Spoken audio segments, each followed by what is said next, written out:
შენ ზარმაცი არ ხარ. მართლა რომ იყო, ამ მუდმივ წნევას გულში ვერ იგრძნობდი. იმ ჩუმხმას, რომელიც გეუბნება, შენ მეტი შეგიძლია. მაგრამ შეხედე შენს დღეებს. იგივე რუტინა, იგივე სკროლვა, იგივე დაუსრულებელი გეგმები. ამბიცია არ გაკლია. პირიქით, ზედმეტად გაქვს. და სწორედ აქაა ხაფანგი, რომელზეც არავინ საუბრობს. რას უფრო ძლიერად გრძნობ შენს პოტენციალს, მით უფრო მარტივდება არაფრის გაკეთება. რადგან უკეთეს ცხოვრებაზე ფიქრი გაძლევს პროგრესის შეგრძნებას რეალური ნაბიჯების გარეშე და შენი ტვინი ნელ-ნელა იწყებს წარმოსახვისა და მოქმედების აღრევას. და ასე იქცევი ადამიანად, რომელიც თავს პროდუქტიულად გრძნობს, მაგრამ ადგილზეა გაჩერებული. და ახლა მთავარი, არასასიამოვნო კითხვა. თუ შენი ამბიცია რეალურია, რატომ არ იცვლება შენი ცხოვრება? ეს არ არის დისციპლინის პრობლემა. ეს არ არის ნედის ყოფის პრობლემა. ეს არც დროის პრობლემაა. ეს არის ის, თუ როგორ არის შენი ტვინი მოწყობილი. შენს დასაცავად. შენს თავში ორი სისტემა მოქმედებს. პრეფრონტალური კერქი, ლოგიკური, მომავალზე ორიენტირებული, ამბიციური. ლიმბური სისტემა, ძველი, ემოციური, გადარჩენაზე ორიენტირებული. ერთს ზრდასურს, მეორეს უსაფრთხოება. და პრობლემა სწორედ აქ იწყება. შენი ტვინი ძალისხმევას არ აჯილდოებს. ის აჯილდოებს სტაბილურობას და კომფორტს. როდესაც დიდ რამეზე ფიქრობ, ბიზნეს, პროექტი, ახალი ცხოვრება, შენი ტვინი შესაძლებლობას ვერ ხედავს. ის ხედავს გაურკვევლობას, შესაძლო მარცხს, ენერგიის დაკარგვას და აკეთებს ძალიან გონივრულ რამეს.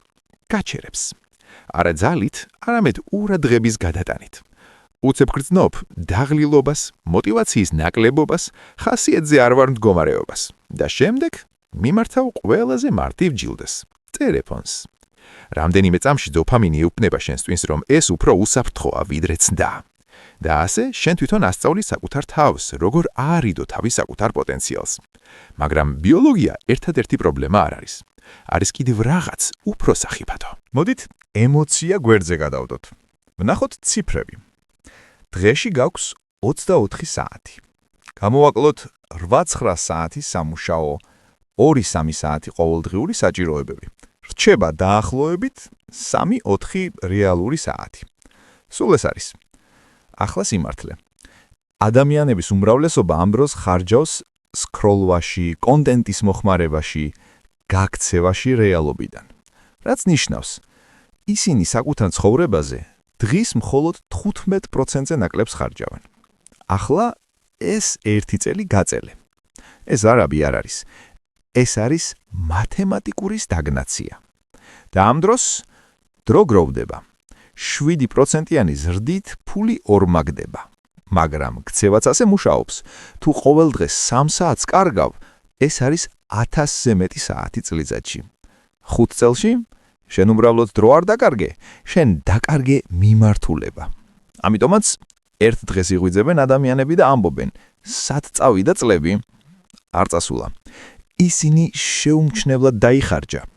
ასე რომ, კითხვა აღარ არის, რატომ ვარ ზარმაცი, არამედ რატომ ვხარჯავ ჩემს საუკეთესო დროს ისეთ რამეებზე, რაც ჩემს ცხოვრებას არ ცვლის. არის მიზეზი, რატომ გეჩვენება დისციპლინა რთულად.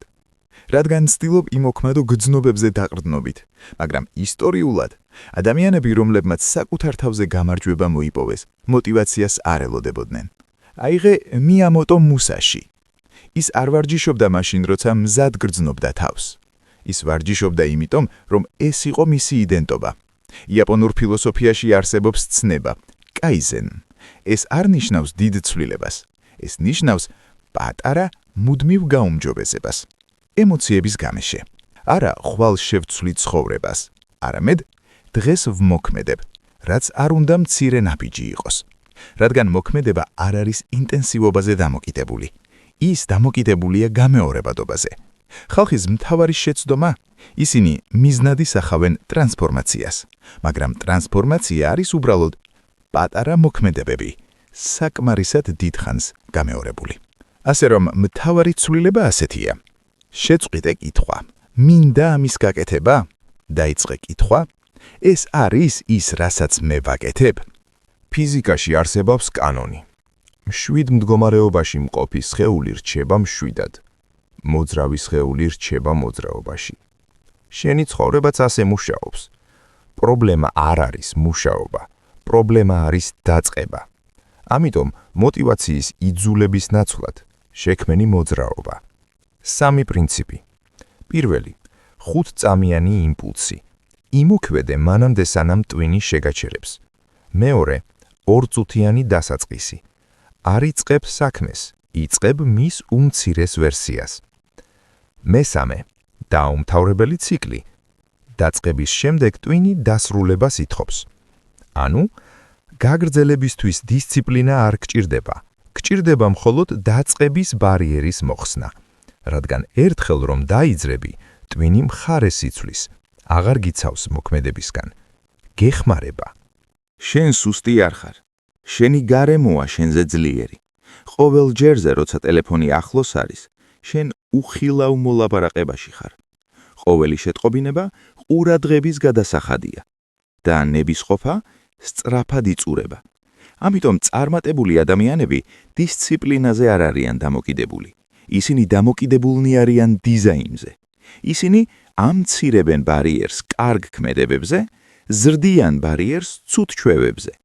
მაგალითად, ტელეფონის სხვა ოთახში, სამუშაო იარაღები თვალწინ, ყურადღების გამთანავი დამალული ფაქტორები.